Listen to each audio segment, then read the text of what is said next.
tell me that I'm never gonna make it. They want me to do something that could make sense. They hate when I keep dreaming I'll be famous, but I don't give a fuck, I'ma keep chasing.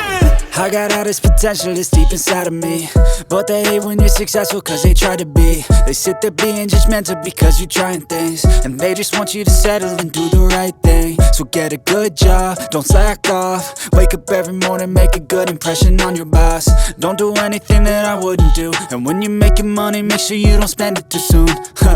Fuck that, I'll do what I wanna do. I got a different path from everyone, and that includes you. Who are you to tell me how to live life? In these times it feels like nobody's right, yeah. So I'ma figure out what else we succeed, and then invest all of my time into that and proceed. I need whatever the hell could make me happy, and I don't think you have a clue what could that be. They tell me that I'm never gonna make it. They want me to do